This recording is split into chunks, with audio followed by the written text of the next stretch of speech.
இங்கு கூடியிருக்கக்கூடிய அத்துணை பெரியோர்களுக்கும் முதலில் எனது சிரம் தாழ்ந்த நன்றிகளையும் வாய்ப்புக்கு இப்பேற்பட்ட வாய்ப்பை கொடுத்த அத்துணை பெரியோர்களுக்கும் எனது நன்றிகளையும் வணக்கங்களையும் உயிர்த்தாக்கிக் கொண்டு நம்மாழ்வார் சாதிக்கிறார்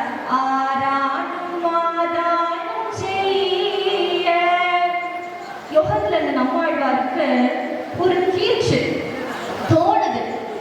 யாரோ ஏதேதோ செய்யறாங்க, என்னென்ன விஷயங்களையும் யோசிக்கிறாங்க இல்லையா? அத்தனையும் நம்ம போய் மாத்தணும். அப்பா, இந்த சம்சார சாகரத்தை கடக்கிறதுக்கு பகவான் தான் வழி. நம்மளை பிடிச்சுக்கோன்னு சொன்னா என்னென்னவோ நினைக்கிற விஷயங்கள் எல்லாம் களைய நம்மளால முடியுமா? முடியாது இல்லையா? அப்போ மற்றவங்க கிட்ட இருக்கிற விஷயத்த மாற்ற வேணாம். முதல்ல நம்ம கிட்ட இருக்கக்கூடிய நம்முடைய எண்ணங்களை, எனக்குள்ள இருக்கக்கூடிய கவலைகளை நான் மாத்தினேன். எதாலன்னா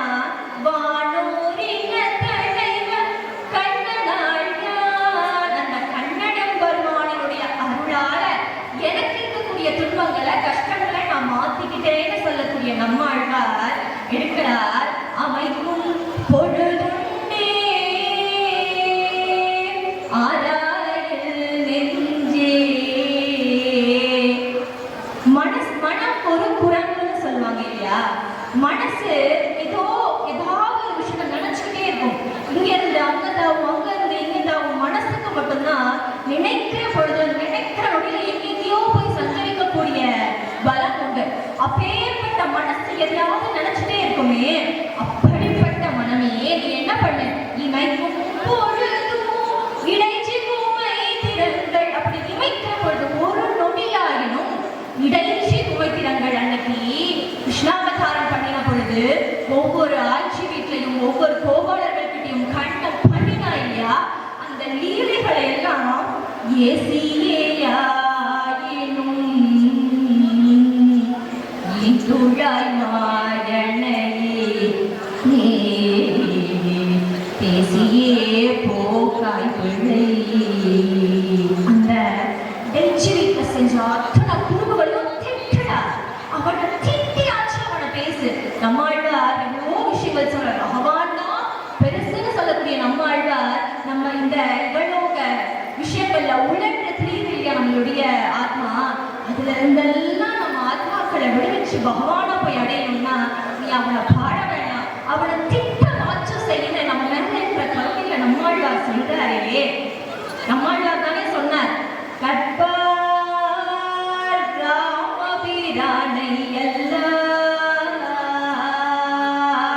மற்றும் கட்டாரோ புற்பா முதலா புல்லிரும் பாதியொன்றின்றியே நற்பாலையோதியில் வாழும் சராசரம் முற்றவும் நற்பாடு குய்த்தனன் நான்முகனார் பெற்ற நாட்கொள்ளி நற்பார் ராமபிரானை எல்லார் மற்றும் கற்பாரோ சொல்றாரு. ராமபிரான கற்றவன், ராமபிரான கற்றவன் இல்லையா, அவன் இல்லையா வாழ்க்கைக்கு உதாரணம்னு அவனை கத்துக்கணும். கேட்பார் கேசவன் கீர்த்தியார் மற்றும் கேட்பாரோ அவருடைய கீர்த்தியை கேட்கிறோம். பகவான உயர்த்தி சொல்லக்கூடிய நம்மாழ்வார் ஏசியே யாயினும் அவனை பேசுன்னு சொல்றாருன்னா நம்ம பெருமாள் என்ன ஏசத்துக்கானவனா? நம்ம பெருமாள் எப்பேற்பட்டவன்? அவன் ஏசியும் பேசவும் முடியுமா என்ன?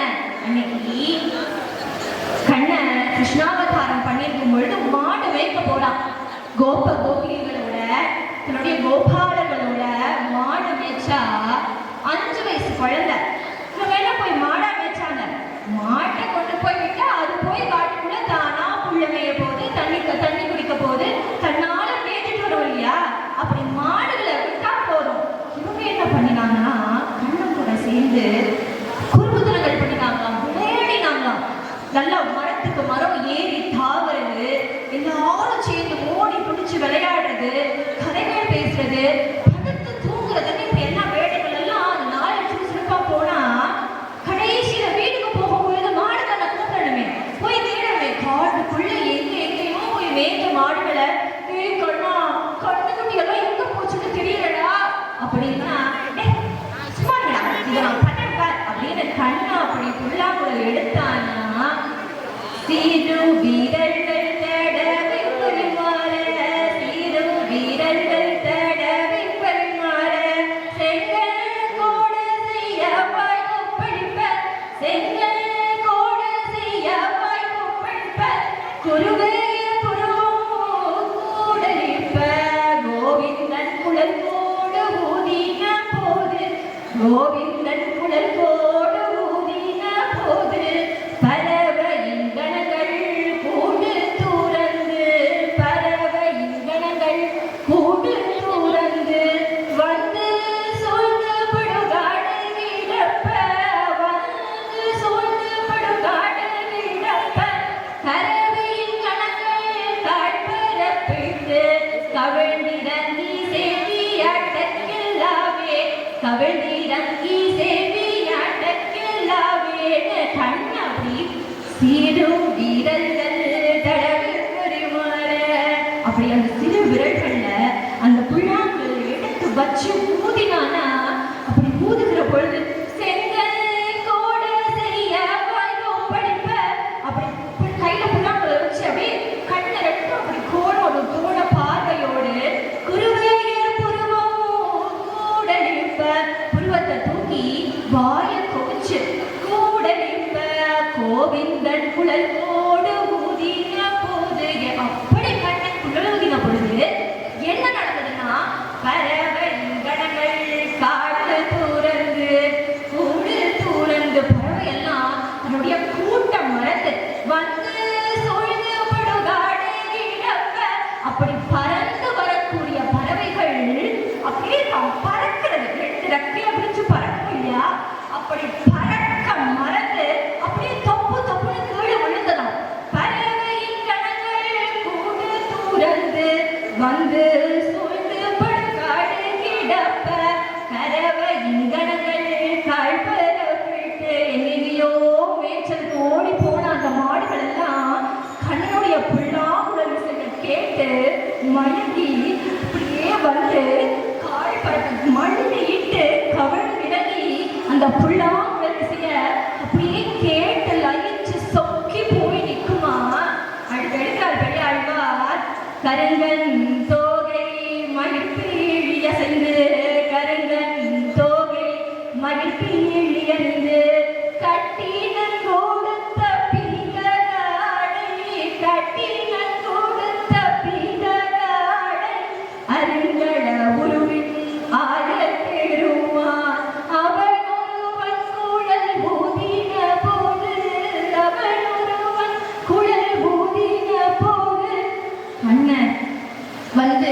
மயில் பிழி அணிஞ்சு பட்டு பீதாமரங்கள் எல்லாம் அணிஞ்சு அந்த குழல் ஊதுகிற பொழுது மரங்கள் நின்று மதுதாரிகள் பாயும் மலர்கள் வீழும் பட கொம்புகள் தாழும் மலர்கள் வீழும் பட கொம்புகள் தாழும் மரக்கிளைகள் எல்லாம் தானா குவிழ்ந்து கொடுத்து மதுதாரிகளும் மலர்களும் சொரியுமா கண்ணனுக்கு. அப்படி கண்ணம் வைக்கிற அழகு பார்க்கறதுக்கே அவ்வளவு ரம்யமான கண்ணன் அவ்வளவு அழகா மாடு மேய்ச்சி திரிஞ்சிட்டு இருக்கும் பொழுது மேல இருந்து பிரம்மதேவர் பார்க்கிறார். என்னடா இது, கண்ணன் எத்தனையோ அசுரர்கள் எல்லாம் வதம் பண்ணி இவ்வளவு அழகா கோபிகளோட கோபுரங்களோட கண்ணு மேய்க்கிற அழக பார்க்கணுமே, இந்த கண்ணுக்கிட்ட விளையாடணும்னு பிரம்மதேவர் நினைச்சாரா. ஒரு ஜனம் அந்த மாடுகள் எல்லாம் காணாம போயிடுச்சு. இந்த கோபாலர்களுக்கு என்ன பண்றதுன்னு தெரியல. அச்சோ கண்ணா, மாடுகளை காணவே சொல்லும் பொழுது கண்ணை தேடி போற அந்த மாடுகளை அப்படி தேடி காட்டெல்லாம் தெரிஞ்சு பார்த்தா இங்கேயுமே பசுக்களை காணும். சரி, ஒருவேளை நம்ம இருக்கிற இடத்துக்கு போயிடுச்சோன்னு திரும்பி வந்து பார்த்தா இங்க அந்த கோபாலர்களையும் காணும். கண்ணை மட்டும் இருக்கா. சாயந்தரம் ஆயிடுச்சு, வீட்டுக்கு போக வேண்டிய நேரம். போலன்னா யசோதம்மாவும் மற்ற தாய்மார்களும் குழந்தைய காணோம்னு தேடுவாங்க இல்லையா. என்ன பண்றதுன்னு யோசிச்ச கண்ணன், ஈரேழு லோகத்தையும் படைச்சவனுக்கு என்ன நடந்ததுன்னு தெரியாதா என்ன? யோசிச்சு பார்த்தா பிரம்மதேவர் கவர்ந்துட்டு போய் பிரம்மலோகத்தை ஒழிச்சு வச்சிருக்காங்க. என்ன பண்றதுன்னு கண்ணன் யோசிச்சான். ஒன்னும் புரியல. சரி பாத்துக்கலாம் அப்படின்னு கிளம்பின கண்ணன் ஊருக்குள்ள போறான். இங்க எல்லாரும் ஐயோ நேரம் ஆயிடுச்சு இருந்துச்சுன்னு பதை போடு ஏங்கி இருந்த கோபிகள் எல்லாம் எட்டி பார்க்கும் பொழுது வழக்கமா குழந்தைங்க வரும் பொழுது இந்த சந்தோஷத்தை காட்டிலும் ஏகபோக சந்தோஷத்தோட அந்த குழந்தைகளை வரவேற்றாங்க. கண்ணன் எப்படி போனானா, கண்ணனா மட்டும் இல்ல, காணாம போன அந்த கோபாலர்களா, காணாம போன பசுக்களா, காணாது போன கண்ணுக்குட்டிகளா, ஏன் மாடு மேய்க்கிற குச்சியா, சாப்பாடு கொண்டு போன அந்த தூக்குவாளியா, தான் கூட ஓடி ஆடி திரிஞ்ச குரங்கா, அந்த குரங்கினுடைய குட்டியாவும் கண்ணன் மாறினானா. அப்படி மாறி வருகிற அந்த கண்ணனா கோபாலர்களை பார்க்கிற பொழுது எப்பயும் அந்த ஆனந்தத்தை விட அதீத ஆனந்தம் அந்த கோபாலர்களுக்கு இருந்ததாம். தூக்கி கொச்சினாங்களாம். இப்படியேவும் கண்ணை வர்ற அழகுல அந்த கோபிகள் மட்டும் இல்ல, கவர்ந்து வச்சு பார்த்தாரு இல்லையா அந்த பிரம்மதேவர், அவரும் மயங்கி போயிட்டாரு. அவரும் மயங்கின அந்த மயக்கம் தெளிந்த அந்த சனம் பூலோகத்துல ஒரு வருஷம் ஆயிடுச்சு. இப்படி ஒரு வருஷம் கண்ணன் எல்லா கோபாலர்களா மாறி எல்லா வீட்டுக்கும் போய் மாடுகளை வச்சு எல்லா லீலைகள் எல்லாம் நடக்குது. இதை முடிச்சுட்டு பார்த்த பிரம்மதேவருக்கு, ஆஹா கண்ணா, நீ எப்பேற்பட்ட பகவான், எல்லாருக்கும் படியளக்கக்கூடிய பகவான், தீனதயாளன், கருணாமூர்த்தி இல்லையாப்பா நீன்னு பிரம்மதேவர் என்ன பெருமாள், அப்பேற்பட்ட பெருமாளை பேச முடியுமா? அன்னைக்கு பெருமாள் ராமாவதாரம் பண்ணி ராவண வதம் பண்ணி ஜெயிச்சாச்சு. அரக்கர்கள் எல்லாம் கூட ராமனை கொண்டாடுறாங்க. எப்படி திருமங்கையாழ்வார் சொல்றாரு,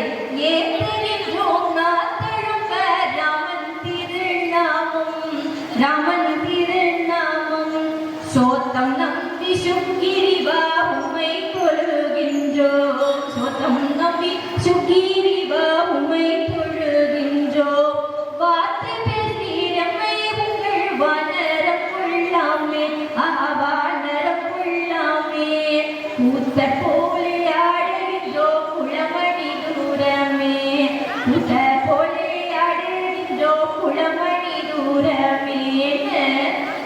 திருமங்கையாழ்வார் கொண்டாடும் மாதிரி அந்த அரக்கர்களும் ராவணனுடைய வெற்றிய ஜெயத்தை அப்படி கொண்டாடினாங்கன்னா, கொண்டாடி முடிச்சு கிருஷ்ணாழ்வார் கூப்பிடுறாரப்பா, நம்ம பிரபு நீங்களும் தாயாரும் இந்த லங்கையில ஒரு பாகமாக தங்கி இந்த லங்கையை அனுபவிக்கணும்னு சொல்லுகிற பொழுது ராமன் சொல்றார், அப்பா விபீஷ்ணா, நான் ஏற்கனவே சொல்லியிருக்கேன் இல்லையா, அங்க என்னுடைய தம்பி பரதன் என்னுடைய வரவுக்காக காத்துட்டு இருப்பான்பா. நான் போகிறதுக்கு ஒரு க்ஷணம் தாமதமாக்கினா கூட அங்க அவன் என்ன விபரீதமான முடிவெடுப்பானோ தெரியாதுப்பா, நான் உடனே போகணும்னு சொல்லுகிற பொழுது விபீஷணாழ்வார், சுவாமி எதுக்கும் கவலைப்படாதீங்க, சீக்கிரமா போலான்னு தன்னுடைய விமானத்தை, அந்த புஷ்பக விமானத்தை கொண்டு வந்து கொடுக்குறார். அந்த விமானத்துல ஒரு ஸ்பெஷாலிட்டி என்ன அப்படின்னா, எத்தனை பேர் ஏறினாலும் அதுக்கேற்ற மாதிரி அந்த விமானம் வந்து குதிச்சுக்கிட்டே போகும். இன்னைக்கு எப்படி ஃப்ளைட் சொல்லுவோம் இல்லையா, அது மாதிரி சீக்கிரமா ஆகாய மார்க்கமா நம்ம எங்க போகணுமோ அங்க போகலாம். அப்பேற்பட்ட விமானத்தை விபீஷணாழ்வார் கொண்டு வந்து ராமருக்கு கொடுக்கிறார். ராமனும் வானாதி வானர சேனைகள் எல்லாம் அந்த விமானத்துல ஏறி கிளம்பும் பொழுது ராமர் சொன்னார் விபீஷணாழ்வார் கிட்ட, அப்பா விபீஷணா, இந்த லங்கையை ஒரு சுத்தி சுத்தி காட்டுப்பா அப்படின்னாங்க. எல்லாருக்கும் சந்தேகம், பெருமாள் சீக்கிரம் போகணும்னு சொன்னாரே இப்போ இன்னைக்கு லங்கையை சுத்தி காட்ட சொல்றாரே, நேரமாகவே நினைக்கும் பொழுது ராமபிரானுடைய மனசுல இருந்த என்ன தெரியுமா, சீத்தை தங்கி இருந்தது அசோகவனத்துல மட்டும்தான் இல்லையா. அப்ப அந்த அசோகவனத்தை மட்டும்தான் சீதைக்கு தெரியும். தன்னுடைய பக்தன் அடியார் விபீஷணாழ்வார் ஆளக்கூடிய இந்த லங்கை பரிபூர்ணமா திருமணனுடைய கடாட்சம் இருக்கணும் ராமபிரான் நினைச்சார். மேல விமானம் பறக்கிற பொழுது சீத்தை மாட்ட சொன்னாராம், அம்மா இந்த லங்கையை முழுக்க ஒரு பாரமா உன்னுடைய அருட்கடாட்சம் இருந்தா என்னுடைய பக்தனும் இந்த நாடும் ரொம்ப செல்வ செழிப்பா இருக்கும்னு நினைச்சாருன்னா, அந்த சன நேரம் ஆனாலும் தன்னுடைய பக்தர்களுக்கு அருள் பண்ணணும் நினைக்கிறார் இல்லையா. அப்பேற்பட்ட பகவான் அவரை பேச முடியுமா? அது மட்டும் இல்ல, விபீஷணாழ்வார் வந்து சரணாகதி பண்ண பொழுது அந்த சேலக்கரையில வச்சே ராமபுரான் என்ன பண்ணினாரா, விபீஷணாழ்வாருக்கு மகுடாபிஷேகம் பண்ணாரா. அப்பா லங்கைக்கு ராஜா நீதான்பா அப்படின்னு. இந்த விஷயங்கள் எல்லாம் நடந்ததுக்கு அப்புறம் தனியா ராமரை லட்சுமண பெருமாள் வந்து சேவிக்கிறார், பாக்குறார். சுவாமி நீங்க பாட்டு விபீஷணன் வந்து சரணாகதி பண்ணவும் நீதான் லங்கைக்கு ராஜா லங்கையை திரும்பி கொடுத்து மகுடாபிஷேகம் பண்ணி வச்சிட்டீங்க. ஆனா இதே விபீஷணன் அங்க லங்கையில ராவணன் கிட்ட சொல்லிட்டு வந்திருக்காரு, என்னன்னு, அண்ணா நீ தேவையில்லாத வேலை பண்றா பிரமணை நோக்கா அந்த சீதா தேவியா கொண்டு போய் ஸ்ரீராமச்சந்திர பிரபு கிட்ட சேர்த்துறா. அந்த ஸ்ரீராமச்சந்திர பிரபு சாட்சாத் நாராயணுடைய அவதாரம்னு சொல்லிட்டு வந்திருக்கான். இப்போ கேட்கல, ஆனா இனி வரும் நாட்கள்ல அதை உணர்ந்து அந்த ராவணனும் உங்ககிட்ட வந்து சரணாகதி பண்ணா, ஏற்கனவே சொல்லிடுறியா என்கிட்ட சரணாகதி பண்றவங்களை ரட்சிக்கக்கூடிய கடமை எனக்கு இருக்குப்பா, அதுதான் என்னுடைய சுபாவம்னு நீங்க சொன்னீங்க இல்லையா. அப்படி ராவணனும் வந்து சரணாகதி பண்ணா யாருக்கு நான் லங்கையை கொடுப்பீங்க? 2 ராஜா. அப்ப ஒரு ராஜாவே நாடை கொடுத்தாச்சுன்னா இன்னொரு ராஜாவுக்கு நாடு வேணுமேனா அப்படின்னு சொல்லி கேட்கிற பொழுது ஸ்ரீராமச்சந்திர பிரபு சொன்னாரா, ஏன்பா கவலைப்படுற, அயோத்தியை கொடுத்துட்டு போறேன் அப்படின்னாரா. அப்படி தன்னுடைய பக்தர்களுக்காக எல்லாத்தையும் கொடுக்கக்கூடிய தீன தயாரா இருக்கக்கூடிய பெருமான ஏசியும் பேசவும் முடியுமா என்ன? ஏசியாங்க ஏசியும் பெருமாளை போய் சேர்ந்தாங்க. எப்படின்னா அன்னைக்கு திருப்பார் கடல்ல பகவான் சேலத்துல இருக்கிற பொழுது ஜெய விஜயாவை கூப்பிட்டு சொன்னாராம், அப்பா இப்போதைக்கு யாரையும் உள்ள அனுமதிக்க வேண்டாம் அப்படின்னு. அந்த நேரம் பார்த்து ஜனத்குமாரர்கள், பிரம்மனுடைய ஜனத்குமாரர்கள் 4 பேர் பகவானை சேவிக்கணும் குழந்தை ரூபத்துல குட்டி குழந்தையா இருக்கக்கூடிய அவங்க வராங்க. வந்து உள்ள போகணும்னு சொல்லும் பொழுது ஜெய விஜயர்கள் அனுமதிக்கல. சுவாமி இப்ப உள்ள போக முடியாதுன்னு சொல்லவும் கோபம் வந்த ஜெய விஜயர்கள் சாபம் கொடுத்துறாங்க. பூலோகத்துல போய் மனுஷனா பாருங்க, பகவானுக்கு பக்கத்துல இருக்கிறதுனால உங்களுக்கு இப்படிப்பட்ட ஒரு ஆணவம் வந்து உள்ளங்களை விட மாட்டேங்கிறீங்க, நீங்க பூலோகத்துல போய் மனுஷங்களா பிறங்க அப்படின்னு ஒரு சாபத்தை கொடுத்துறாங்க. அப்போ ஜெய விஜயர்களுக்கு ரொம்ப வருத்தமாக, சதா சர்வ காலமும் பகவானுடைய பாதார விந்தத்திலேயே இருந்தேன் பெருமாளே, இப்படி பூலோகத்துல போய் பிறக்க சொல்லணும்னா ஒன்ன பிரியணுமேனு கடக்குகிற பொழுது பகவான் வந்து கேட்டாரா, அப்பா கொடுத்த சாபத்தை திருப்பி வாங்க முடியாது, ஆனா ஒரு ஆஃபர் பண்றேன், என்னன்னா 7 ஜென்மா என்ன பாடக்கூடிய ஒரு பாகவதனா ஒரு பக்தனா 7 ஜென்மா எடுக்கிறியா, இல்லைன்னா என்ன திட்டி 3 ஜென்மா எடுக்கிறியா அப்படின்னு சொல்லி கேட்கும்பொழுது அவங்க சொன்னாங்க, சுவாமி 7 ஜென்மாலாம் உங்களை எங்களால பிடித்திருக்க முடியாது சுவாமி, 3 திட்டினாலும் பரவாயில்ல, ஏசியே ஆயிடும் உன்னை பேசி 3 ஜென்மால உன்னை வந்து அடையப்பான்னு கேட்டுக்கிறதுக்கு என்னங்க யாரு முதல் ஜென்மா முதல்ல ராம அவதாரம் பண்ணி ராவணனா கும்பகர்ணனா அவதாரம், ராவணனை கும்பகர்ணனை அழிக்கிறதுக்கு ராவண அவதாரம்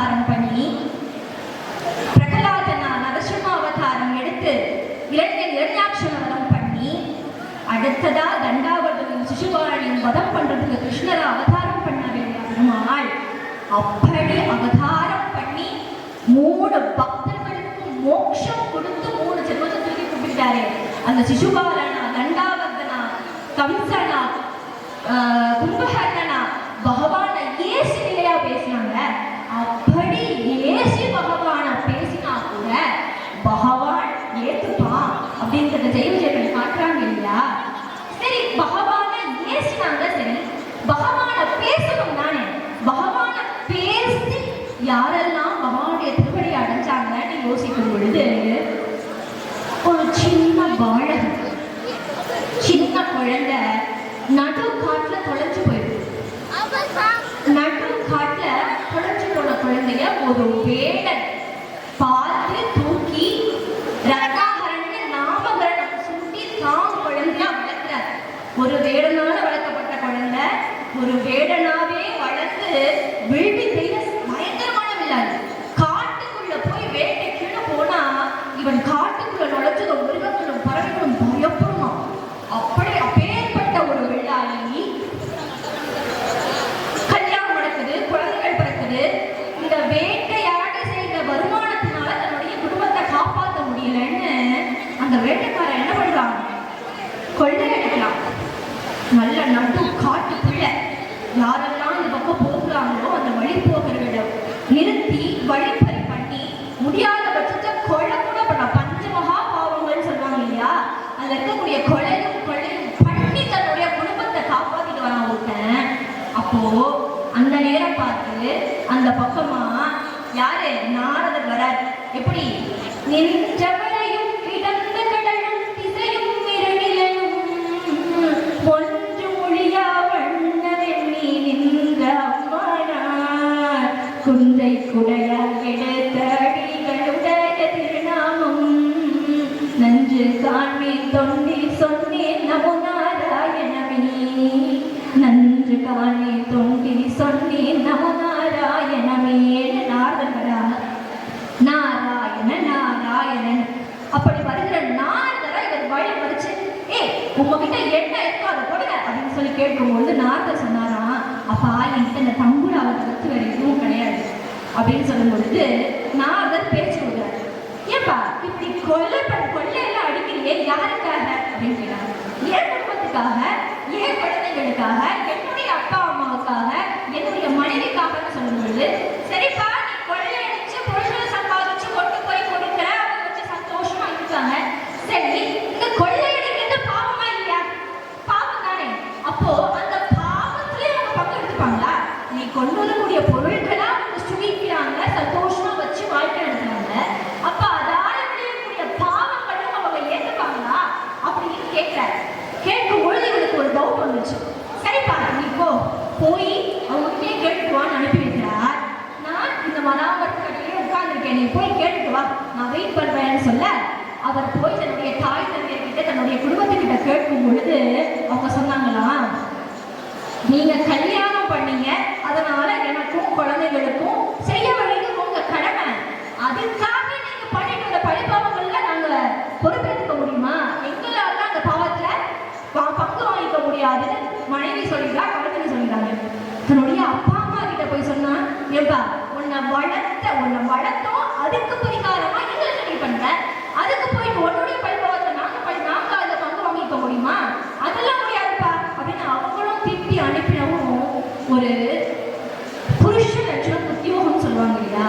வீட்டுல இருக்கக்கூடிய ஆண்கள் முழுக்க தன்னுடைய உழைப்பு அத்தனையும் தன்னுடைய குடும்பத்துக்காக கொடுக்கக்கூடியவங்க. அப்போ அது எதுக்குமே பலன் இல்லைன்னு சொல்லுகிற பொழுது அந்த ரத்னாகரனுக்கு மனசு ரொம்ப வருத்தம். என்னடா இது இப்படி சொல்லிட்டாங்களே அப்படின்னு நினைச்சுக்கிட்டே வருத்தத்தோட நாரதர்கிட்ட வந்து நிற்கும் பொழுது அப்பதான் நாரதர் சொல்ற, அப்பா இதெல்லாம் அந்த லோக்க மாய, உனக்கான விஷயத்தை நீதான்ப்பா தேடிக்கணுங்கிற அந்த ஞானத்தை அந்த மரத்துக்கடியில கொடுக்குறாரு. அப்பா ராமா ராமான்னு சொல்ற ராமா வரல, ராம நாமம் என்ன சாதாரண நாமமா எல்லார் வாயிலும் வரதுக்கு? அப்ப ராம நாமம் வரலன்னு சொல்லுகிற பொழுது அவங்க அந்த மராமரத்தை காட்டிட்டு நான் உட்கார்ந்துட்டேன் இல்லையா, இந்த மராமரம், அந்த மராமரத்தினுடைய பெயரை மரான்னு சொல்ல இருப்பாங்க. அந்த மரத்துக்கடியிலே உட்கார்ந்து மரா மரா மரா மரா மராமன்னு அது ராமன் நாமமா மாறி அவர் இருந்த தவம், அந்த பேச்சு அவரை ஒரு முழு துறவியா மாறிச்சு இல்லையா? தாயே தந்த என்றும் தாரமே கிளை மக்கள் என்றும் நோயே பட்டோழிந்தேன் நுண்ணை காண்பதோ ராசையினாள் வேயே பூங்குழல் சொல் விளையாட்டிருவேங்கடவா வேயே பூங்குழல் சொல் விளையாட்டிருவேங்கடவா நாயே வந்தடைந்தேன் நல்கியாதனை கொண்டருளே நாயே வந்தடைந்தேன் நல்கியாதனை கொண்டருளே தெரியேன் பாலங்களாய் பல தீமைகள் செய்து விட்டேன் சொல்றார். தாயே தந்தை என்றும் தாரமை கிளை மக்கள் என்றும் தாய் தந்தை தாரம் உற்றார் உறவினர்கள் குழந்தைங்கள்னு நோயே பட்டோழிந்தேன் ஏகப்பட்ட தவறுகளை செஞ்சு அப்பேற்ற நோய்வாள் பட்டிருந்தப்பா உன்னை காண்பதோ ஆசையினால் அப்படி உழன்றனா உன்னை பார்க்கணுங்கிற ஆசையினால வேயே பூங்குழல் சொல் விளையாட்டிருவேங்கடவா. அப்பா முகில்களும் மரங்களும் சூழ்ந்திருக்கக்கூடிய திருவேங்கட உடையானே உன்னை பார்க்கணும்னு நான் ஏன் வந்தடைந்தேன் நல்கியாளனை கொண்ட ஒரு நாயக்கு மாதிரியான ஒரு கீழ் பிரிவியாக நான் உன்னை பார்க்கறதுக்காக வந்திருக்கேன்பா. என்னை ஆட்கொண்டு நீ அழ மாட்டாயான்னு கேட்கிறார். தெரிய பாலகனாய் பல தீமைகள் செய்து விட்டேன் பெரிய நாயின பிறக்குழைத்தேன் இளையானேன். பாலகனாருக்கு போது நிறைய பணிகள் செஞ்சேன், பெரியவனானதுக்கு அப்புறமும் நிறைய தீமைகள் செஞ்சேன். கரிசே பூங்கொழில் சொல்கணாமலை வேங்கடவா அரிய வரந்தடைந்தேன் அடியனையார் கொண்டருளே. அத்தனை பணிகள் செஞ்சாலும் உன்னை பார்க்கணும்னு உன்னை தேடி வரப்பா, என்னை ஆட்கொண்டு எனக்கு அருள் பண்ணு அப்படின்னு திருமங்கையாழ்வார் சொல்றது போல இந்த வாழ்க்கையும் அவர் ராமாயணத்தை பேசியே தன்னுடைய பிழைய போக்கிட்டவர் வால்மீகி. அவர் அப்படின்னா போஜராஜன் கேள்விப்பட்டிருப்பீங்க, தாரா நகரத்தினுடைய ராஜா. காளிதாஸ் மகாகவி காளிதாஸ் இருக்காரு இல்லையா, மகாகவி காளிதேவியினுடைய பக்தர். அந்த காளிதேவியினுடைய அருள் பெற்ற காளிதாசனுடைய நண்பன் ராஜா போஜராஜனுக்கு ஒரு ஆசை. அதாவது ஒரு ராஜா இறந்துட்டாரு அப்படின்னா அவர் இறந்ததுக்கு அப்புறமா சரம ஸ்லோகம் அப்படின்னு ஒண்ணு பண்ணுவாங்க. அவருடைய புகழ சொல்லி அவர் இறந்துட்டார் அப்படின்னு சேவிக்கக்கூடிய ஒரு ஸ்லோகம். அந்த ஸ்லோகத்தை நான் இறங்குறதுக்கு முன்னாடியே கேட்டுக்கணும்னு எங்களுக்கு ஆசை. என்ன பண்ணினாரா, தன்னுடைய நண்பர் காளிதாஸ் கூப்பிட்டு சொன்னாரா, அப்பா நான் இறந்துட்டேன்னா எனக்கு சரம ஸ்லோகம் நீதான்ப்பா பாடணும். அப்பா பழம் எப்ப பழுக்கும்னு யாருக்கு தெரியும்? எனக்கு முன்னாடி நீ போறியா இல்ல உனக்கு முன்னாடி நான் போறேன்னு யாருக்கு தெரியும்? தெரியாது இல்லையா? அப்போ நீ இறந்ததுக்கு அப்புறம் நான் இருந்தேனா அப்ப பார்க்கலாம்ப்பா அப்படின்னு சொன்னார். காளிதாசா, நான் எப்ப இறப்பேன்னு தெரியாது, நீ எப்ப இறப்பேன்னு தெரியாது, யார் முதல்ல போறான்னு தெரியாது. அதனாலதான்ப்பா நான் இப்பவே கேட்கிறேன். நான் இறந்ததுக்கு அப்புறம் நீ சர்வஸ்லோகம் பண்ணி நான் கேட்க போறேன்னா இல்லையே, இப்பவே நீ பாட நான் கேட்கிறேன். சுவாமி இது நடக்கவே நடக்காது, நான் பாடவே மாட்டேங்கிற மகாகவி காளிதாசர். அவர் சொல்லவும் நீ பாடலைன்னா அவனை நாடு கடத்துவேன் போஜராஜன். அப்படியே நான் போறேன் நாட்டை விட்டு கிளம்பி போறார். கொஞ்ச நாட்களும் போச்சு. போஜராஜனுக்கு மகாகவி காளிதாசன் இல்லாம இருக்க முடியல. தானும் மார்வேடம் போட்டு தன்னுடைய நாட்டை துறந்து போறார். நாடு நாடா காடு மழை எல்லாம் ஏறி இறங்கி ஊருகுரா மகாகவி காளிதாசனை போய் தேடி அழைக்கிற பொழுது ஒரு இடத்துல ஒரு மண்டபத்துல அவங்க பாக்குறா. ஆனா காளிதாசனுக்கும் இவர் தான் போஜராஜான்னு தெரியாம தன்னுடைய வரலாறு எல்லாம் பேசிட்டே வரும் பொழுது நீ எங்கிருந்து வந்தீன்னு கேட்கும் பொழுது இந்த போஜராஜன் சொன்னாரா, நான் தாரா நகரத்துல இருந்து வரேன்பா. இது தாரா நகரமா? ஜோ ராஜா போஜராஜன் எப்படி இருக்கார், நல்லா இருக்காரா, சௌக்கியமா இருக்காரா அப்படின்னு சொல்லி கேட்கும் பொழுது ஆஹா இதுதான் தருணம், இப்ப வாங்கின போறீன்னு நினைச்சா சொன்னார். அச்சோ அதை ஏன் கேட்கிறீங்க, தன்னுடைய நண்பன் காளிதாசன் பிறந்ததுக்கு அப்புறம் போஜராஜன் அந்த நினைவிலேயே இறந்துட்டாரே துக்கம் தொண்டை அடிக்குது. யாரு தன்னுடைய இழப்பு எப்பேற்பட்ட பெரிய இழப்பா இருக்கும்.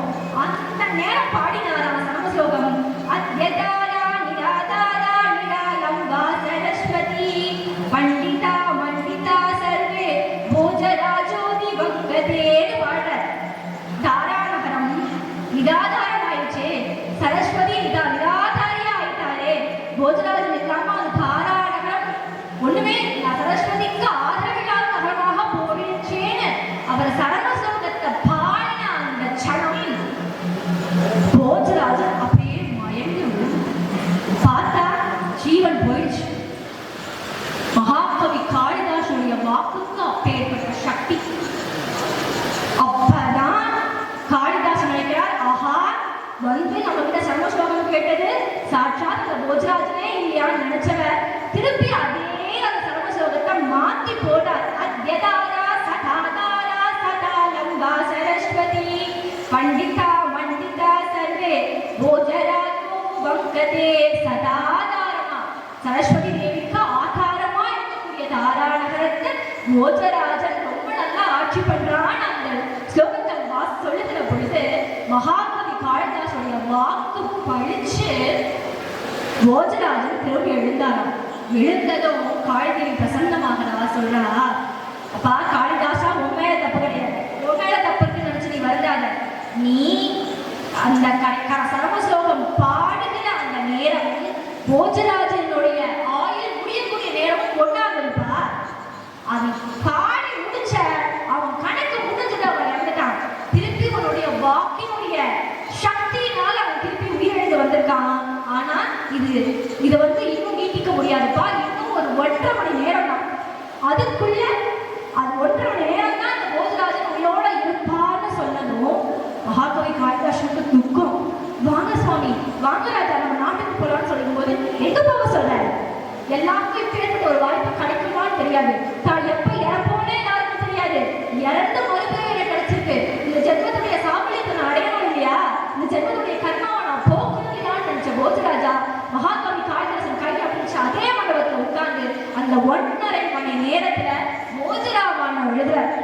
அவரால அந்த ஒரு பாதி மட்டும்தான் முடிக்க முடிஞ்சது.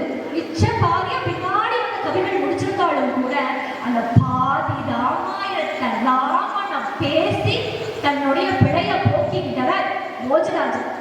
அப்படி ராமனை பேசுறான் தானே, பகவான அப்படி இல்லையா நம்ம பேசி பகவான போய் அடையணும். சரிங்க, வால்மீகி ராமனை பேசினாருன்னா ராமனுடைய காலத்துல இருந்தார். அந்த வால்மீகியுடைய ராமாயணம் செய்த காரியம் ராமாயணம் அப்படிங்கிறது எல்லாருக்கும் வாழ்க்கையுடைய ஜென்மத்தை கடக்கிறதுக்கான ஒரு பெரிய வேதம் இல்லையா? அந்த வேதத்தை முடிச்சுட்டான் போஜராஜன். அவனோட ராமாயணம் எழுதினா, ராமகதையை பேசினா, ராமனை பேசினா, அவன் போய் பகவானுடைய அடி அடைஞ்சான்னா இவங்க எல்லாம் பகவானை பத்தி பேசினாங்க. பகவான் கிட்டே ஒருத்தர் பேசினாங்க இல்லையா? காஞ்சி அப்படின்னு நம்ம யோசிக்கிற பொழுது நம்ம நினைவுக்கு வருது அத்திவரதருக்கு ஆளவட்ட கைங்கரியம் பண்ணி கொண்டிருந்த காஞ்சி பூர்ணனுடைய நினைவுக்கு வருவாங்க. அப்பேற்பட்ட காஞ்சி பூர்ணர் பகவானே கூப்பிட்டார், அப்பா எனக்கு வந்து ஆளவட்ட கைங்கரியம் வீசுன்னு. முதல்ல போறார், எங்க ஸ்ரீரங்கம் போறார், திருப்பதி பகவான்கிட்ட போறார். ஒவ்வொரு பெருமாட்டியா போகும்பொழுது திருப்பதிக்கு போனா, எனக்கே சுத்தி இவ்வளோ இடத்துக்கு உயர்ந்த மரங்களெல்லாம் இருக்கே, நானே மலைக்கு மேல குளிர்ல இருக்கேன், எனக்கு போய் வீசணும்னு சொல்லியப்பான்னு சொன்னாங்க. ஸ்ரீரங்கத்துக்கு போனா சுத்தி காவேரி ஓடுது, காவேரிக்கு நடுவில் நான் உட்கார்ந்து இருக்கேன், எனக்கு வந்து ஆளவட்ட கைங்கரியம் பண்றேன்னு சொல்லியப்பா, எனக்கு கொடுக்காதான்னு சொன்னாங்க. அப்பதான் காஞ்சி வரல கூப்பிட்டாரு, அப்பா நீங்க வா, உனக்கு நான் தான், எனக்கு தான் வேண்டியது, எனக்கு நீ கவலை வீசுன்னு சொல்ல பகவான் கேட்டுக்கிட்டு பகவானுக்காக ஆளவட்ட கைங்கரியம் வீசுறது ஒன்னையே கைங்கரியமா வச்சு தன்னுடைய வாழ்க்கை முழுக்க பகவானுடைய பாதத்திலேயே கழிச்சார் இல்லையா திருக்கட்சி நம்பிகள். அந்த திருக்கட்சி நம்பிகள் ஒரு முறை ஆற்றங்கரைக்கு போய் தன்னுடைய சந்தியாவதத்தெல்லாம் முடிச்சுட்டு பகவானை சேவிக்கிறதுக்காக கோயிலுக்கு திரும்புகிற பொழுது எப்பயுமே அவங்களுக்கு வழக்கம் என்ன அப்படின்னா, எப்போதும் பகவானுடைய 4000 பாசுரங்களை சேவிச்சுக்கிட்டே போகணும்.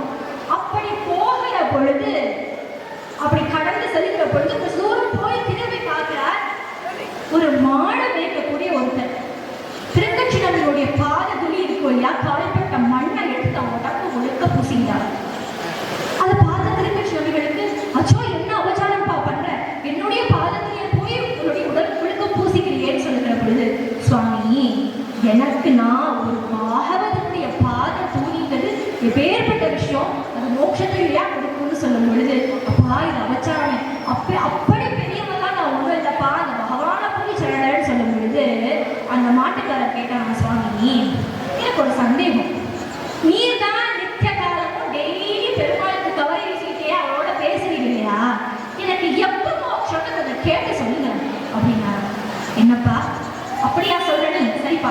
கேட்க சொல்றேன்னு அன்னைக்கு போய் ஆலவட்ட கைங்கரியம் பண்ணிட்டே பெரிய திருக்கட்சி நம்பிகள் பகவான் கிட்ட பெருமாள் கிட்ட கேட்கிற சுவாமி அப்படின்னு சொல்லும் பொழுது நான் எல்லாம் உணர்ந்த பெருமாளுக்கு என்ன கேட்கிறாருன்னு தெரியாதா என்ன பெருமாள் சொன்னானா அவளுக்கு மோட்சம் உண்டுன்னு போய் சொல்லுப்பான்னு.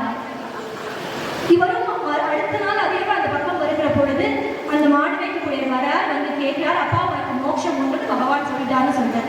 சரி சுவாமி எனக்கு மோட்சம் உண்டு, உங்களோட பாதத்துக்கே நான் பூசிக்கிட்டதுனால எனக்கு மோட்சம் உண்டுன்னா உங்களுக்கு மோட்சம் உண்டு தானே, உங்களுக்கு மோட்சம் எப்பன்னு சொல்லுங்க, நீங்க வரதுக்கு முன்னாடியே நான் போய் உங்களுக்கு சேவை பண்ணுவோம் இல்லையான்னு சொல்லுகிற பொழுது என்னப்பா உனக்கு மோட்சம் வேணும்னு நான் கேட்டேன், எனக்கு இப்போ மோட்சமே கேட்க எனக்கு தோணலையே அப்படின்னு நினைச்சவ ஏமா அன்னைக்கே போய் பெருமாள் கிட்ட கேட்கும் பொழுது மோட்சமா உனக்கா நம்ம கேட்கிறார் சுவாமி எனக்கு மோட்சம் கண்டிப்பா உண்டுல, உனக்கு டெய்லியே கைத்தறியும் பண்றேன், ஆலவட்டம் வீசுறேன், கவலை வீசுறேன், அப்போ எனக்கு மோட்சம் உண்டுதானே அப்படின்னு சொல்லி கேட்கிற பொழுது உனக்கு எதுக்குப்பா மோட்சம், உனக்கெல்லாம் மோட்சம் கிடையாதுன்னு நம்பிகள் கேட்காரு. என்ன சுவாமி நீ இப்படி சொல்லிட்டீங்க, நான் உனக்கு டெய்லி ஆலவட்ட கைங்கரியம் பண்றேன்னு அப்படின்னு சொல்லும்போது பெருமாள் சொன்னாரா, நீர் வீசினே நான் பேசினோம்னாரா, நீ வீசினாக்கா அதுக்கு நான் பேசினேன், சரிக்கு சரி ஈக்குவல் சரியா போச்சு அப்படின்னாரா.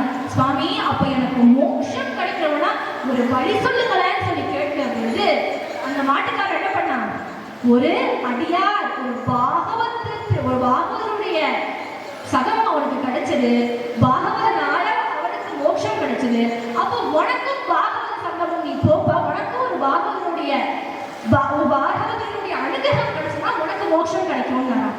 அப்ப யோசிச்ச அப்படியே போக முடியாதுன்னு அவரும் ஒரு மாட்டுக்காரர் மாதிரி கிளம்பி திருக்கோஷ்டியூர் நம்பிக்கிட்ட போய் சில காலம் மாட்டுக்காரனா வேலை பார்க்கிற பாகவதர் கிட்ட ஒரு அவருக்கு சிஷ்யனா சேவை பண்றார். அந்த மாட்டு கண்ணுகள் எல்லாம் குளிப்பாட்டி சரி பண்ணி அவருக்கு ஒரு மாட்டுக்காரனா வண்டி ஓட்டி அவருக்கு சேவை பண்ணுகிற பொழுது ஒரு நாள் ஸ்ரீரங்கம் போயிட்டு திரும்பி வரும் பொழுது சரியான மழை, நல்ல மழையில நனைச்சு பத்திரமா கொண்டு வந்து வீடு செய்ததுக்கு அப்புறம் திருக்கோஷ்டியூர் நம்பி வீட்டுக்கு உள்ள போயிட்டார். இவர் வெளியில நிற்கிறார், ஆஹா நமக்காக இவ்வளவு தூரம் பார்த்து பார்த்து ஓட்டிட்டு வந்தானே இந்த மாட்டுக்காரர், அவ்வளோ இல்லையா மழையில நினைச்சிட்டான் அப்படின்னு அவருக்காக மாத்திக்கிறதுக்காக மாத்து வஸ்திரம் கொண்டு வந்து பார்க்கும் பொழுது இங்க இந்த திருக்கட்சி நம்பி என்ன பண்ணினாரா, திருக்கோஷ்டியூர் நம்பியினுடைய வீட்டில் இருக்கக்கூடிய பசுக்கள் எல்லாம் மழையில் நனையிலையா, பசுக்கள் நனைஞ்சா பசுக்களுக்கு ஜுரம் வந்துடும், அப்போ பசுக்களுக்கு ஜுரம் வந்தா நம்பிகளுக்கு ஜுரம் வந்துருவேன் அப்படின்னு அந்த பசுக்களுக்கு போர்வ போக்கி அந்த பசுக்களை பாதுகாத்தாங்க. இப்பேற்பட்ட அந்த வாத்சல்யம் அந்த கருணை யாருக்கு வரும் சுவாமி யாருன்னு கேட்கும் பொழுது அவருக்கு அவர் தான் திருக்கட்சி நம்பிகள் தெரிஞ்சதான். அப்போ அப்படியே உருகிறாக சுவாமி பெருமாள் வரதன்கிட்ட நீ போய் சொல்லுமையா, உங்களுடைய அந்த பாகவத கைத்தறியத்தால நான் ரொம்ப சந்தோஷப்பட்டேன், உனக்கு அந்த வைகுந்தத்தை கொடுக்க சொன்னேன், அந்த கட்சி நம்பிக்கிட்ட போய் அந்த பெருமாள் கிட்ட பெருமாள் கிட்ட போய் நான் சொன்னேன்னு சொல்லுங்க அப்படின்னு சொல்ல திருக்கட்சி நம்பிகளுக்கு எங்க பெருமாளுடைய வைகுந்தம் ரெஜிஸ்டர். அப்படி பகவான் கிட்ட பேசி தன்னுடைய பிழைய போக்கிக்கிட்டவர் திருக்கட்சி நம்பிகள். இவர் போய் பகவான் கிட்ட பேசினார், இன்னும் ஒருத்தர் பகவான் கிட்ட போய் பேச வச்சார். ஸ்ரீரங்கம் எப்பேற்பட்ட நகரம், ஸ்ரீரங்க பெருமாள் அழகா கைமான மதகரிச்சை கடற்கிடந்த கருமணியை மைமான மரகதத்தை மதையுரித்த திருமாலை எம்மானை எனக்கென்றும் இனி ஆனை பணிகாத்த அம்மானை யான் கண்டனி தென்னரங்கத்தே பொய் வண்ணம் மனதகற்றி புலனைந்தும் செலவைத்து மெய் வண்ணம் நினைத்தவர்க்கு மை நின்ற வித்தகனை மை வண்ண கருமுகில் போல் திகழ் வண்ண மரகதத்தில் அவு வண்ண வண்ணனை யான் கண்டது தென்னரங்கத்தே அவு வண்ண வண்ணனை யான் கண்டது தென்னரங்கத்தேன்னு திருமதியாக்கா சேவிக்கிறாரே. அப்பேற்பட்ட ஸ்ரீரங்கத்துல ராமானுஜர் இருக்கக்கூடிய காலத்துல ஒரு சலவை தொழிலாளி ராமானுஜர் கிட்ட வந்து ஒரு வேண்டுகோள் வைக்கிறார், சுவாமி பெருமாளினுடைய வஸ்திரத்தை நிச்சயப்படி நான் துவச்சு கொடுக்குறேன் அப்படின்னு இவரும் நித்தியமும் நல்ல ரொம்ப பரிபூர்ண சந்தோஷத்தோட தன்னுடைய தொழில ஒரு ஈடுபாடோடு நீட்டா பெருமாளுடைய வசதிகள்லாம் துவைச்சு நல்லா இஸ்திரி பண்ணி அயன் பண்ணி நீட்டா கொண்டு கொடுப்பாராம். அவருடைய வேலை நேர்த்தியை பார்த்து ராமானுஜரும் எல்லா நாளும் ரொம்ப அருமையா பண்றீங்கன்னு புகழ்வாரா. இப்படியே கேட்டு கேட்டு அவருக்கு என்ன ஆனதா, ஒரு நாள் ராமானுஜத்தை போய் சொல்றார், சுவாமி நான் யாருக்கு உடுப்ப வாஷ் பண்ணி கொண்டு கொடுக்குறேன், யாருடைய ட்ரெஸ் நான் வாஷ் பண்ணி கொடுக்குறேன், பகவான ட்ரெஸ்ஸை வாஷ் பண்ணி கொடுக்குறேன், நீயே சொல்லி நல்லா இருக்கு சூப்பரா பண்றீங்க ரொம்ப அருமையா நேர்த்தியா பண்றீங்க நீங்க சொல்றீங்க, உடுத்துக்கிறது யாரு, அந்த பெருமாள் தானே உடுத்துக்கிறார், அவர் சொன்னா இல்ல இன்னும் நல்லா இருக்கும் அப்படின்னாரு. ராமானுஜருக்கு புரிஞ்சது, ஆஹா இவர் எதை எதிர்பார்க்க பாரு அப்படின்னு கூட்டிட்டு போய் ரங்கநாதருக்கு முன்னாடியே நிப்பாட்டினாராம். அப்பா நீ டெய்லி உடுத்துக்கிறியே இந்த வஸ்திரத்தை அலசி நல்லா துவைச்சு அயன் பண்ணி நீட்டா கொண்டு வந்து கொடுக்கறதோ இந்த அடியார் தான். இவருக்கு வாயால எப்படி இருக்குன்னு கேட்கணும்னு ஆசை, நீயே சொல்லுப்பா அப்படின்னு ராமானுஜர் வெளியில வந்துடுறார். அப்போ பெருமாள் பேசுறார், அப்பா உன்னுடைய கைங்கரியம் ரொம்ப அருமைப்பா, உனக்கு என்ன வேணும் வரக்கேளு அப்படின்னா. பெண்கள் அப்படி சொல்லும் பொழுது அந்த சலுகைத்துல நம்மளா இருந்தா என்ன கேட்போம், என் குழந்தை நல்லா இருக்கணும், என் பையன் நல்லா இருக்கணும், என் பேரை நல்லா இருக்கணும், எனக்கு அடுத்த சந்ததி எல்லாம் நல்ல செல்வ வளத்தோட செல்வம் கொழிப்போட நல்லா இருக்கணும்னு கேட்போம். இன்னும் நல்ல முதிர்ந்த பக்திகள் என்ன பண்ணுவாங்க, சுவாமி எனக்கு நீர் வேணும்னு கேட்பாங்க, வைகுந்தம் வேணும், உங்களுடைய பாதார வேணும்னு கேட்பாங்க.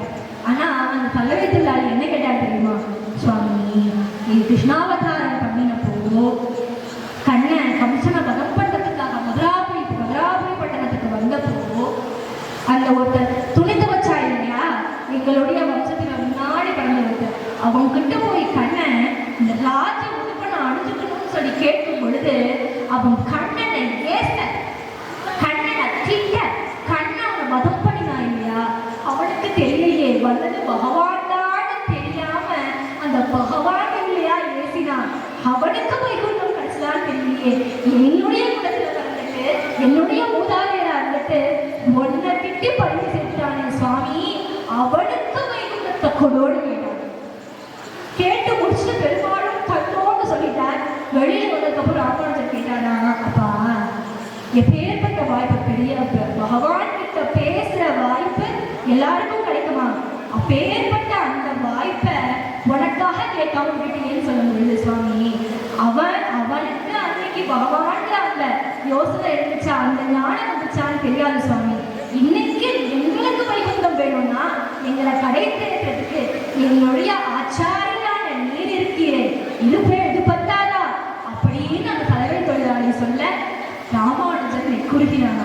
ராமானுடைய வாழ்க்கையில மறக்க முடியாத ஒரு சம்பவம், திருக்கட்சி நம்பிகள் கணக்கு கேட்டு பகவான் கிட்ட பேசி கல்வினைய போட்டிக்கிட்டாருன்னா இந்த ராமானுஜர் சொல்லி இந்த சலவை தொழிலாளி பகவான் கிட்ட பேசி தன்னுடைய சந்ததிகளுக்கு பண்ணிய தவறுக்கு பிழை தேடினதோடு பகவான் கிட்ட பேசியே பிழையை தேடினார் இல்லையா, அப்படி இல்லையா பகவானை நினைச்சு பக்தியோடு அவன்கிட்ட அவனை பேசி நம்ம பிழையை போக்கிக்க வேணும் இல்லையா, அதைத்தானே நம்மாழ்வார் சொல்றார். இவ்வளவு ஏன் நம்ம கோத்தை நாச்சியார் பாடினாரே, இன்று முற்றும் முதுகு நோவை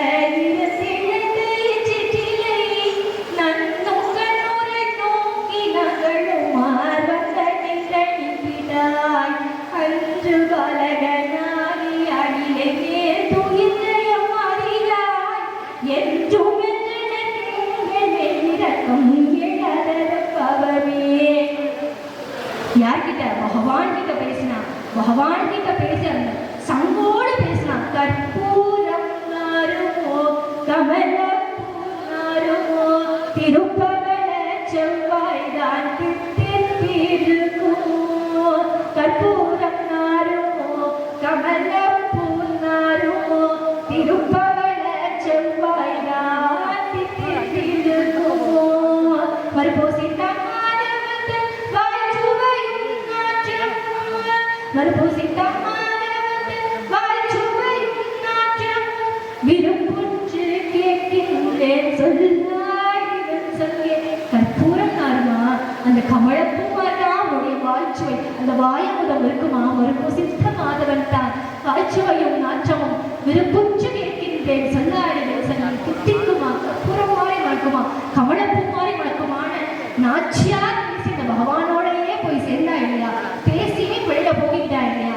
அப்படி பகவான பேசி நம்முடைய பிழைய போக்கிக்கணும் அப்படின்னு நம்மால் சொல்றாரு. நம்ம பேசலாமே பகவானுடைய லீலைகளை, ஆட்சி இடைச்சியருடைய ஆட்சி கூட கண்ணம் பண்ணிய லீலைகளை ஏசியே யாரும் கீட்டுவாய் வாயிலையே பேசுனாலே சொல்றாரு. பகவான பாடலாமே. பெண்ணை உண்டவாய நடி பூதனையை கொஞ்சால் நடி, வெண்ணை உண்டவாய நடி பூதனையை கொஞ்சால் நடி, காலிங்கலர்தன நடி கிழியே கிருஷ்ண சுவாமியடி, கிழியே தேவகி நந்தனடி, ஜகநாத ரம்சமடி சுபத்ரையின் நன்னடி, ஜகநாத ரம்சமடி சுபத்ரையின் நன்னடி, பலராமர் இளையோ நடி, கிழியே கிருஷ்ண சுவாமியடி, கிழியே தேவகி நந்தனடி, திருமகளின் கல்வனடி திருப்பாவை நாயகனடி, திருமகளின் கல்வனடி திருப்பாவை நாயகனடி, ஆண்டாளுக்கு பிரியனடி, கிழியே எங்கள் கிருஷ்ண சுவாமியடி, கிழியே தேவகி நந்தனடி, பக்தனுக்கு அடிமையடி பரம்பொருள் அவனானடி, பக்தனுக்கு அடிமையடி பரம்பொருள் அவனானடி, பார்க்கடல் வாசனடி, கிழியே எங்கள் கிருஷ்ண சுவாமியடி, கிழியே தேவகி நந்தனடி. பகவான ஒரு குழந்தையா பாவிச்சாலும் கண்ணன் குழந்தையா வந்து நிற்பா. நாயகனா கொண்டாடினாலும் நமக்கு நாயகனா வந்து நிற்பா. நமக்கு பகவானா நாயகனா மணாளனா அத்துணையாவும் நமக்காக வந்து நிற்கக்கூடிய பகவான பாரதி கொண்டாடினானே. ஓய்வோ மொழி தரும் வல்லவன் உறவை நினைத்திருக்கும் உள்ளம், ஓய்வோ மொழி தரும் வல்லவன் உறவை நினைத்திருக்கும் உள்ளம், வாயு உரைப்பதுண்டு கண்டாயந்த மாயப் புகழினைய போதும், ஆசை முகம் மறந்து போச்சு இதை ஆரிடம் சொல்வேன் தோழின்னு. அந்த பகவான பாடி கொண்டாடி நாயகனா குழந்தையா அவன் பேசணும்.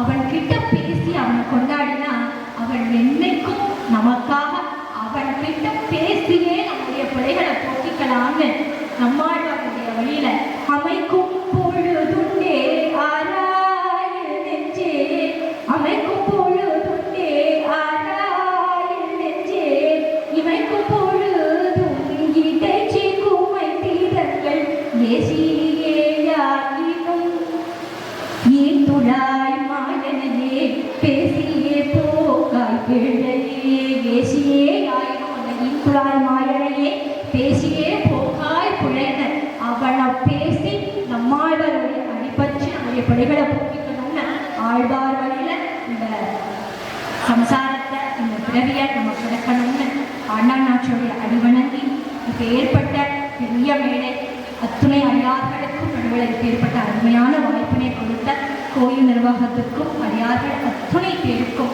எனது நன்றி கலந்த வணக்கங்களை உண்டாக்கிக் கொண்டு விடைபெறுகிறேன். நன்றி, வணக்கம், வாய்ப்புக்கு நன்றி. ஜெய் ஸ்ரீமன்னாராயணா. கிருஷ்ணார்ப்பணம். மனம் கமழும் திருந்துளசியை அணிந்த மாயோனின் திருநாமங்களையே நாவால் உச்சரித்து மனதால் தியானித்து வாழ்வின் குற்றங்களையும் குறைகளையும் நீக்கிக் கொள்ள வேண்டும் என்ற பக்தி தத்துவத்தை பேரொழியாக தம் சொற்பொழிவால் விளக்கிய மதிப்பிற்கு பொருட்களுக்கு உரிய திருமதி வித்யாலட்சுமி அவர்களுக்கு நன்றியை தெரிவித்து கோவில் நிர்வாகத்தின் சார்பாக அவர்களுக்கு மாலை அணிவிக்கப்படுகிறது.